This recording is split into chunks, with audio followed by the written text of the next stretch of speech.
Hello students, welcome to Shiny Maths. 9ஆம் வகுப்பு பயிற்சி 8.1ல் 5வது கணக்கு பார்க்கலாம்.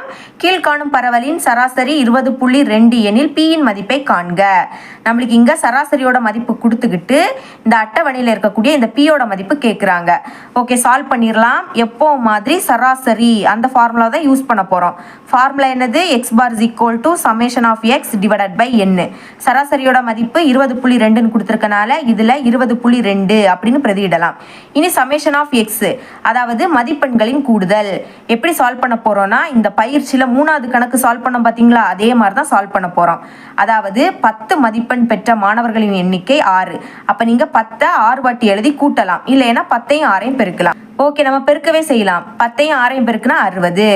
அப்புறம் இந்த மாதிரி எல்லாத்தையும் பெருக்கி கூட்டணும், அதனால இங்க கூட்டல். இனி 15ஐயும் 8ஐயும் பெருக்கிடலாமா? 15 8 8 5 40. அப்போ 0 பாக்கி 4. 8 8 8 கூட 4 கூட்டினா 12. அப்போ என்ன கிடைக்குது? 120. அப்புறம் கூட்டல் 20ஐயும் Pயையும் பெருக்குனா 20 இன்டு P. அப்புறம் கூட்டல் இனி 25ஐயும் 10ஐயும் பெருக்குனா 250. ஃபர்ஸ்ட் 25 எழுதிருங்க, அப்புறம் இந்த 0. அடுத்த கூட்டல் இனி 6 3 18. அப்புறம் மறக்காம அந்த 0, சரிங்களா? டிவைடட் பை என்னன்னா எண்ணிக்கை, மாணவர்களின் எண்ணிக்கை. கீழே இருக்கு பார்த்தீங்களா, இது மொத்தத்தையும் கூட்டணும்.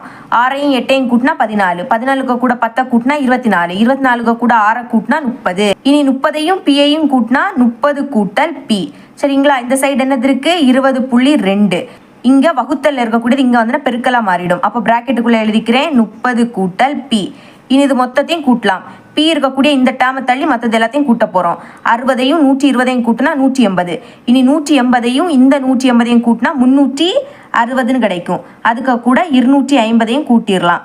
அப்போ 0 6ஐயும் 5ஐயும் கூட்டினா 11. அப்போ 1 பாக்கி 1. இனி 1 3 4 4 2 6 என்ன கிடைக்குது? 610.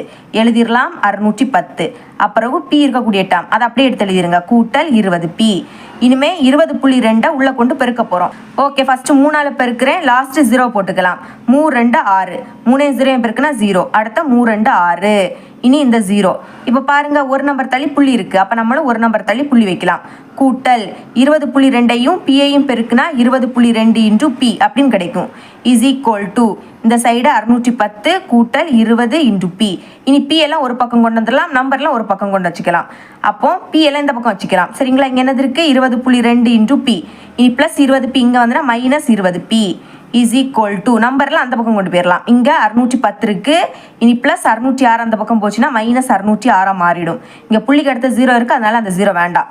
ஓகே, இப்போ கழிக்க போகிறோம். இங்கே புள்ளி இருக்கு, ஆனால் இங்கே புள்ளி இல்லை, அதனால புள்ளி வச்சுக்கிட்டு 0 போட்டுக்கலாம். 2லேருந்து 0 கழிச்சா 2. அதுக்கப்புறம் 2லேயுமே அடுத்த புள்ளி இருக்கு, அதனால புள்ளி போட்டுடலாம். இனி இங்கே 20 இங்கே 20. 20லேருந்து 20 கழிச்சா 0. 2லேயும் P இருக்கனால Pன்னு எழுதிக்கலாம். 610லேருந்து 606 கழிச்சா 4ன்னு கிடைக்கும். இங்கே Pயோட மதிப்பு தானே கண்டுபிடிக்கணும், அப்போ Pயை மட்டும் வச்சுக்கோங்க. இங்கே 4 இருக்கு, இங்கே 0.2 பெருக்கல் இருக்கு, இங்கே வந்துன்னா வகுத்தல மாறிடும். அப்போ வகுத்தல் 0.2. இங்கே பாருங்க, ஒரு நம்பர் தள்ளி புள்ளி இருக்கு. இந்த புள்ளியை நம்ம நீக்கணும். அப்போ 10ஆல பெருக்கணும். ஒரு 0 இருக்கனால பெருக்கும் போது இந்த புள்ளி வெளியே போயிடும். கீழே 10ஆல பெருக்கினீங்கன்னா கண்டிப்பா மேலேயும் 10ஆல பெருக்கணும், இதை மறக்கக்கூடாது. ஓகே, 4ஐயும் 10ஐயும் பெருக்குனா 40. ஓகே, இந்த புள்ளி வெளியே போயிடுமா பெருக்கும் போது? அப்போ 2 மட்டும் இருக்கும். 2ஆவை எப்படி கேன்சல் பண்ணலாம்? O 2 2 E 2 4. அப்புறம் இந்த 0. அப்போ பாக்கி என்னது இருக்கு? 20. இதுதான் என்னது? Pயோட மதிப்பு. இதுதான் நம்மளோட ஃபைனல் ஆன்சர். இவ்வளோ தான் இந்த சம். இது உங்களுக்கு கிளியராக அண்டர்ஸ்டாண்ட் ஆயிருக்கும் நம்புறேன். தேங்க்ஸ் ஃபார் வாட்சிங்.